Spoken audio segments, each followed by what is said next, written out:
What do we know about Babylon? This is a slideshow that is summarizing the history of Babylon over a period of about 1,500 years. We know that in the beginning the Bible is clear that human history began between the Tigris and Euphrates rivers in the Garden of Eden. The first recorded history of ancient civilization is that of the Sumerians, a people living in the area between the Tigris and Euphrates rivers. The Sumerians developed the first form of writing known as cuneiform, and they dwelt in city-states, the largest and most prosperous being that of Ur. The Akkadian people invaded Sumeria led by Sargon the Great, the world's first emperor. This period began in 2334 BC, which was very close to the immediate post-flood era, and it is believed that the city-state of Babylon, along with the Tower of Babel, was constructed during this period in around 2300 BC.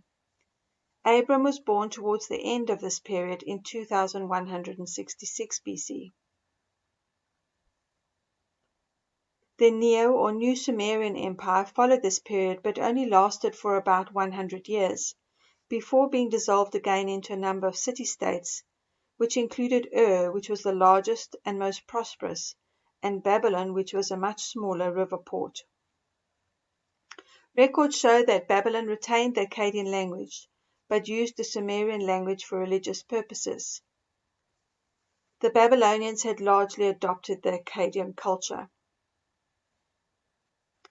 Between 2000 and 1900 BC, the Amorites, which were a non-united barbaric and nomadic group of people originating from modern-day Syria, invaded the area repeatedly. During this time, Babylon developed from a small river port to a thriving, powerful city. During this period, Jacob and Esau were born, grew up, had children, and Joseph was sold into slavery in Egypt.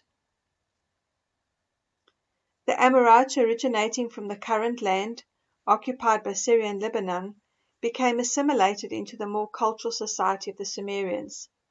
They eventually conquered the southern city-states, including Ur, which at that time was the center of Sumerian intelligence, art, and culture. At this time, Joseph's brothers, along with Jacob, had already moved into Egypt. Hammurabi, the third Amorite king, ascended to the throne in 1792 BC. He was a very wise king, and he established the foundation of a fair legal system similar to that previously used by the Sumerians centuries before, and fairly unknown to the Amorite culture, which had been largely barbaric. He was careful to maintain peace with the surrounding empires, and he concentrated on establishing infrastructure and stability for his people who had been nomadic for many centuries before. Around 1760 BC, the Elamites from modern-day Iran tried to invade Babylon. Hammurabi drove them out, and being unsatisfied with the way his so-called allies conducted themselves at this time, he then successively invaded and conquered them all by 1763 BC. Babylon then became the center of the Amorite kingdom and had grown into the largest city in the world with 100,000 inhabitants. After the death of Hammurabi in 1750 BC, Babylon's power and influence slowly dissipated, and the Amorite kingdom as a whole reverted into a smaller southern kingdom. This occurred during the 400-year period when Israel were being treated as slaves in Egypt. By 1470 BC, the Kassites from the Zagros mountain area had repopulated and invaded Babylon, positioning themselves there for over 400 years, establishing alliances and intermarrying with other nations like the Hittites, Mitanni, and Egyptians. The Kassites excelled in trade, and Babylon became a major trade center. By this time, Moses had been born, fled Egypt, and was working in the land of Midian as a shepherd. In 1365 BC, the Assyrians started to rise to power, and in 1235 BC, King Tukulti-Ninurta conquered Babylon. He in turn was murdered by his sons on his return because many people had grown to love and respect the culture and majesty of Babylon, and his act of plundering and looting the city caused a lot of consternation among the Assyrians. The Israelites had been in Canaan for 40 years already. This was the period of the judges moving into the time of Saul, David, and Solomon. A new group of migrants from the west, currently Syria, Lebanon, and Turkey, the Chaldeans, moved into the city of Babylon.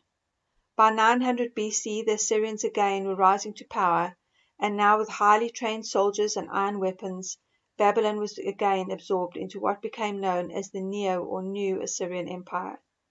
The kingdom of Israel divided in 930 BC, and Elijah was the prophet at this time. Assyria was a great power for almost 300 years, during which time Israel and Judah were experiencing the period of the kings and were becoming more and more steeped in idolatry.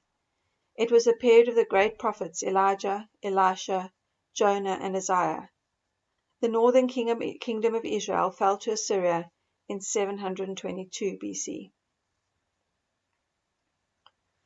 The Chaldean chief Nabopolassar, who was the father of Nebuchadnezzar, rebelled against the Assyrians in 626 BC. He formed an alliance with the Medes, and together they sacked the capital of Nineveh in 612 BC, bringing an end to the Neo-Assyrian Empire. By the time of his death in 605 BC, Babylon was once again a great empire. Jeremiah had become prophet in 627 BC. Nebuchadnezzar succeeded his father, and in the same year took the first of the Judean people, including Daniel, into captivity.